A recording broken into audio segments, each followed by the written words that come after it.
Many YouTubers have come and gone over the years, but there are some who truly left a deep sadness among their fans because of their sudden passing. One of them is the YouTuber Emily Hartridge, who lost her life while riding an electric scooter. But before we start, if you're new to our channel, make sure to subscribe so you'll always be updated with videos like this. Hi guys, and welcome to the show. So I am not a dating guru, obviously, but I definitely think I know what not to do when dating. This was often the style of Emily's YouTube videos before she passed away. She started uploading vlogs in 2012, especially those 10 reasons why types of content. Most of her videos revolved around love, relationships, gender, and sexuality. Because of her popularity, she was even included in various TV shows like the series Oh, I'm 30 and Sketch My Life. But she hadn't even spent a full decade building her amazing YouTube career. A tragedy ended her life. On July 12, 2019, Emily was riding her electric scooter at Queen's Circus Roundabout when she was hit by a truck or lorry. She died instantly at the scene of the accident. Before the tragedy happened, Emily was undergoing fertility treatment for egg harvesting because she and her boyfriend, Jake Hazel, wanted to have a child. If you are a follower of her channel, you are probably familiar with Jake because he often appears in her videos. The two met while working at... Jake has also admitted several times to his struggles with addiction and depression, which is why he became a mental health campaigner for their audience. Even though Emily was diagnosed with low fertility a year before she passed away, they were still determined to start their own family. But what's even more surprising is that in her last video titled 10 Reasons to Get a Younger Boyfriend, she revealed that Jake gave her 2 scooters as a gift. On her 35th birthday in 2019, and one of those scooters was an electric scooter, the very one she was using when the accident happened. The investigation also revealed that she was allegedly driving fast and the scooter's tire was low on air. And like Emily, another YouTuber who passed away early was Christina Grimmie. But unlike Emily's accident, Christina's passing was the result of a dark and twisted obsession of a fan. In 2014, Grimmie caught the attention of the whole world when she joined The Voice. She immediately stood out after singing Miley Cyrus's Wrecking Ball, which led her to join Adam Levine's team. She made it to the finals and finished in 3rd place. Because of his impressive performance, he was offered a contract by Island Records after both Adam Levine and Lil Wayne offered to sign him to their labels. After this, he released his first single, Must Be Loved. But even before she became famous on The Voice, Christina had been making music videos on YouTube since 2009. She quickly became popular and gained millions of subscribers. She even placed 2nd in a singing competition on YouTube, behind Selena Gomez. As she became more popular, Selena's parents, Mandy Tiffy and Brian Tiffy, even became her managers. Eventually, she even became the opening act at Selena Gomez's concert, appeared on The Ellen DeGeneres Show, performed at the American Music Awards and Radio Disney, all while continuing to release albums independently. But while she continued to make people happy with her angelic voice, there was a fan named Kevin Loibel who was slowly going insane with an intense obsession for her. In 2015, Kevin first saw Christina sing and he immediately became infatuated with her. In his mind, Christina was the perfect woman for him. To get her attention, he lost almost 50 pounds, had plastic surgery, got his teeth whitened, and even had a hair implant to cover his thinning hair. Because of Christina's strong Christian faith, Kevin believed that he saw God in her. But after just a few months, the simple admiration turned into a dangerous obsession. On June 9, 2016, Kevin bought a $15 ticket for Christina's concert in Orlando, Florida. When he arrived there, he checked in at an expensive hotel with only a backpack and paid $260 for a room. The next morning, he put most of his belongings in his bag and hid it in the safe under the TV in the hotel room. After that, he attached 2 nylon gun holsters inside his pants. He wrapped his left ankle with cloth and tied a weapon there. After this, he went to Plaza Live, where Christina Grimmie was scheduled to perform. While security was checking the bags of the teenage girls and their mothers, Kevin secretly slipped into the venue. When the show ended, he lined up with the many fans who wanted to meet Christina. And when it was his turn, he approached her, but didn't say anything at all. Because Christina is known for being kind and friendly, she immediately opened her arms to hug him. It's her habit whenever a fan feels shy. But the person in front of her wasn't an ordinary fan. He was the one who would end her life. As Christina approached for the hug, Kevin suddenly pulled out a black 9mm Glock and fired 5 times. 3 bullets hit Christina at point-blank range. Her brother, Mark Grimmie, saw this, so he immediately rushed at Kevin as his sister fell to the ground. He tried to stop him, but somehow Kevin broke free from his grip and pulled out a second weapon. At that moment, Mark thought he would be the next to be killed. But in an unexpected turn of events, Kevin pointed the weapon at his own head and shot himself. This is one of the most shocking and inexplicable deaths of a rising superstar. Because of Christina's death, the whole of America was stunned. 2 nights after the incident, 49 people lost their lives in the Pulse nightclub shooting. And just 2 days later, a young boy was dragged by an alligator into a lake at Walt Disney World. That was truly a very sad and tragic week. But even with how heavy those events were, they still couldn't compare to the intense emotions fans felt when they learned that YouTuber Desmond Amofa, better known as Etika, chose to end his own life. In October 2018, Etika uploaded pornographic content to his main YouTube channel as a blatant violation of the platform's policies. Because of this, the content was removed, and later on he posted strange videos that worried his subscribers. He also left messages on Twitter and Reddit that made people question his mental state even more. His actions became scary and disturbing, but many were still surprised because he wasn't like that before. In 2012, Etika started on YouTube using the name Etika World Network, where he posted gaming and streaming reactions. He quickly became popular because of his unique sense of humor and energetic personality. After a few years, his channel reached over 800,000 subscribers. His fans even called their group the Joy-Con Boys, inspired by the Nintendo Switch controllers called Joy-Con. But by April 2019, his condition completely deteriorated. Etika live-streamed his confrontation with the New York City Police Department after they went to his apartment in Brooklyn to conduct a welfare check because of a series of disturbing tweets he posted. In one of the photos, he was even holding a weapon that he said he bought in Long Island. Because of this, he was taken to the hospital. But even after that, his strange behavior continued. Later on, he released a video with a message.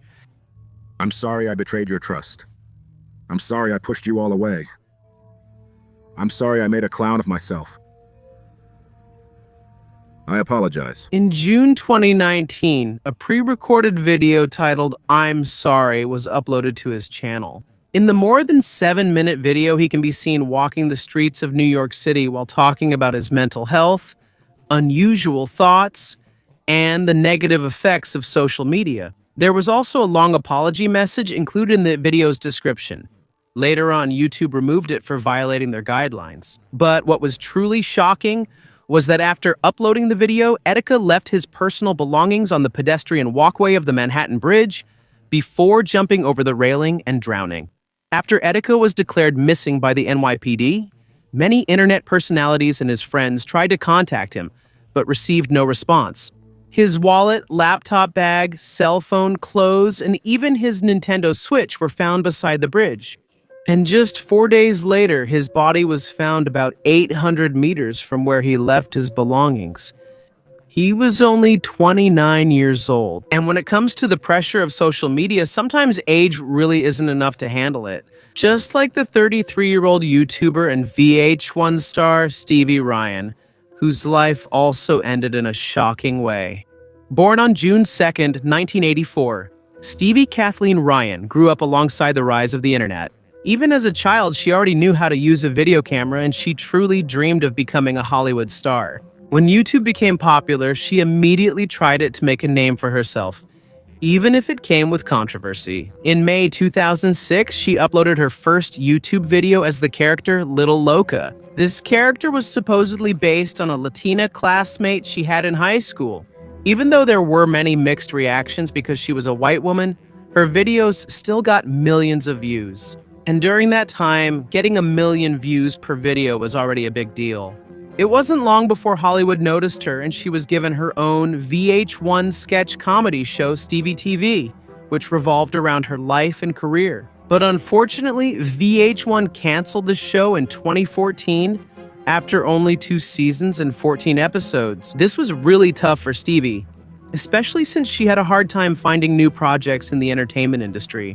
She was slowly consumed by depression and her struggle with her own demons. And this is where she met the man who many say was a big reason for her complete downfall, Gerald Baltz. In April 2015, more than a year after Stevie TV was canceled, Stevie began receiving medical care from Baltz, who was a registered nurse. But according to reports, what happened between the two of them was not just simple treatment. It is said that Baltz allegedly had an inappropriate relationship with Stevie while she was his patient. Eventually, it reportedly turned into a strange relationship while her treatment at his facility continued.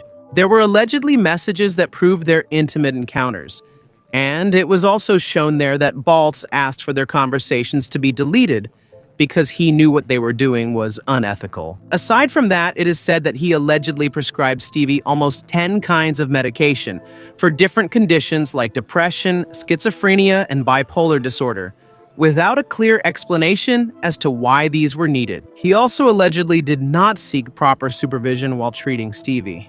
In April 2017, 2 years after becoming Stevie's medical practitioner, Baltz broke up with him because he allegedly felt that their relationship was wrong. And just 3 months later, Stevie Ryan took her own life. Because of this, her parents believe that Baltz is responsible for what happened.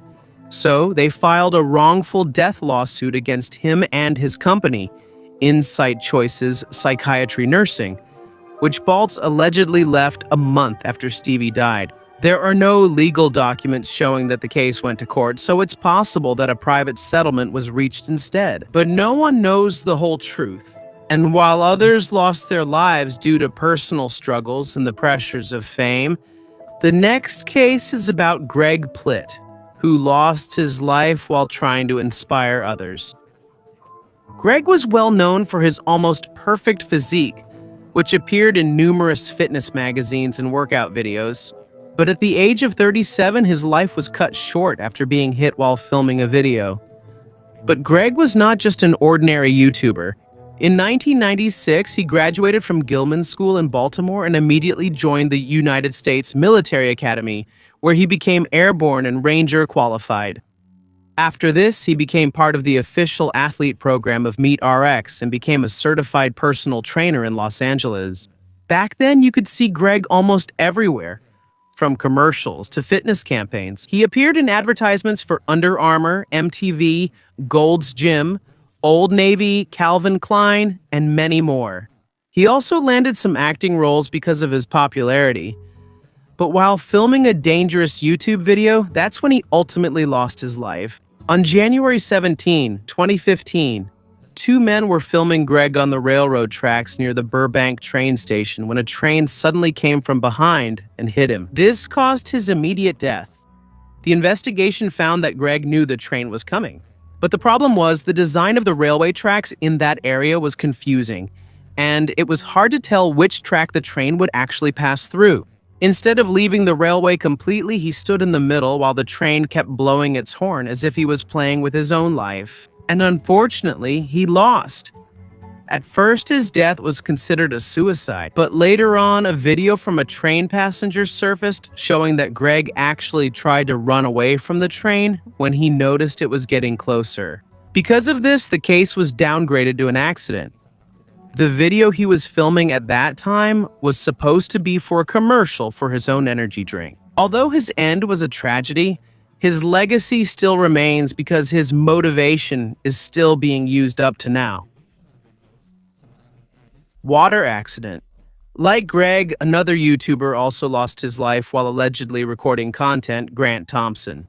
On June 29, 2019, authorities in Washington County responded after receiving a report about a pilot who still hadn't returned after his trip. Someone tried to call Grant on his cell phone, but he wasn't answering. Around 10:30 in the evening, his family reported him missing to the Washington County Sheriff's Office after he failed to come home all day.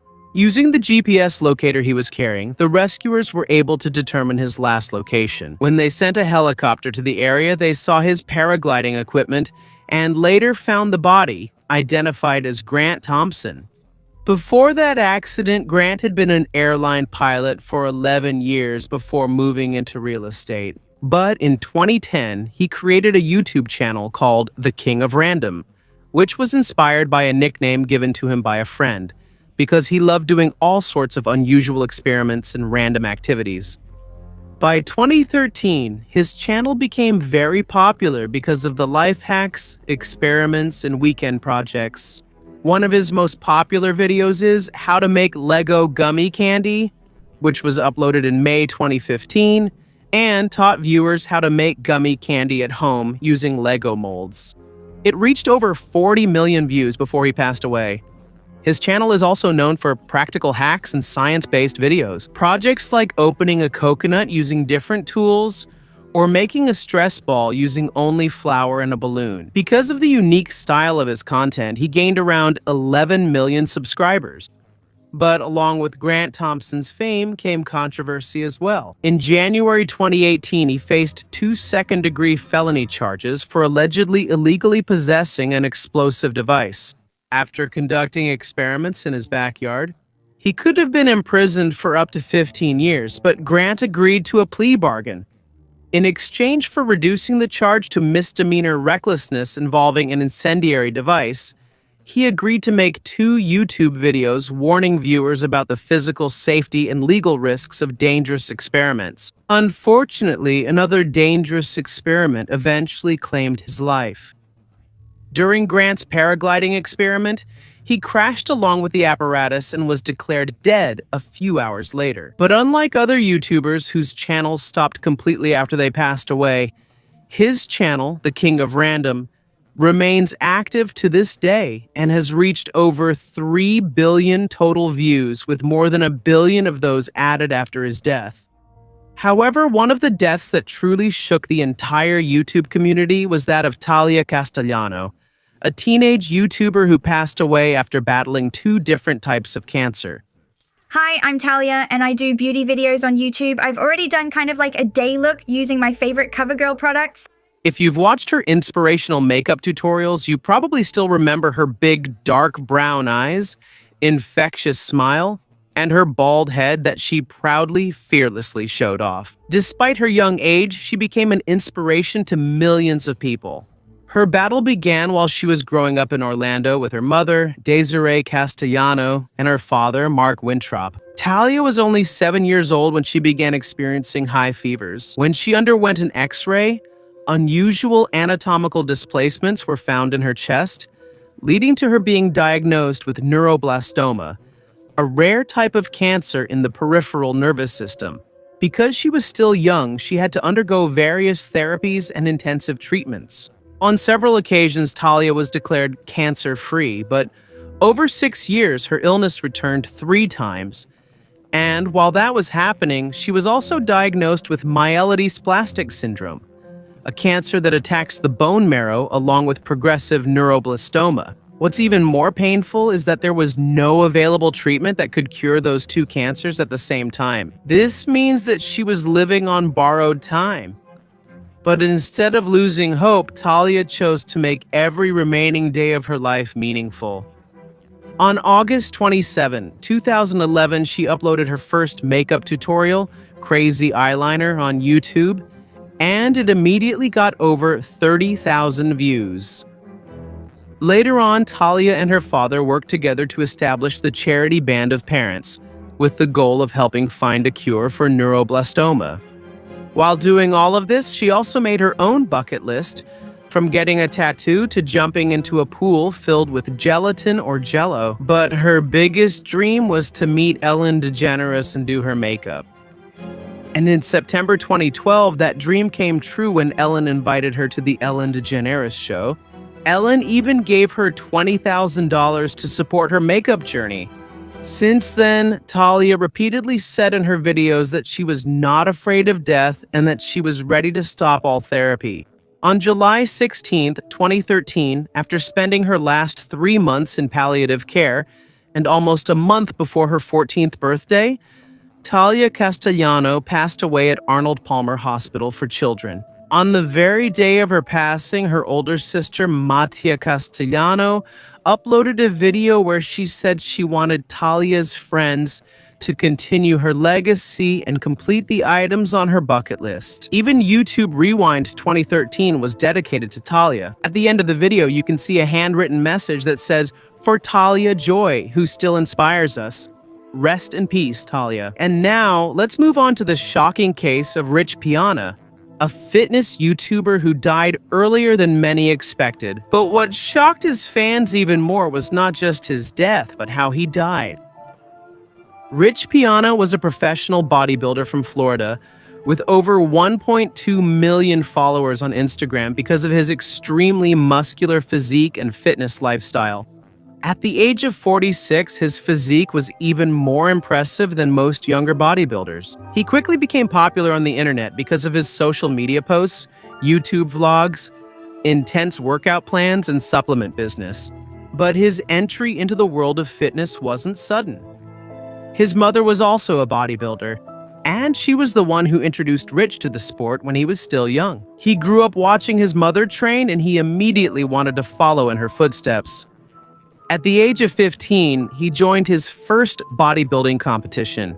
But after several failed attempts, he used steroids to speed up his progress. And that's where the bigger problems began. For more than 30 years, he continued to inject himself with anabolic steroids. In 2016, he became the subject of widespread discussion when he openly admitted to using steroids to increase his muscle mass. His fitness regimen included massive steroid cycles, 9 meals a day, and workouts that an average person could hardly handle. In addition, he said he spends no less than $2,500 a month just on growth hormones and steroids. And even though he repeatedly said he had his steroid use under control, it seemed he lost control in 2017, the year of his death. Around 1:30 in the afternoon on August 7, 2017, Rich suddenly collapsed while being given a haircut by barber Chancellor Johnson at his home in Clearwater.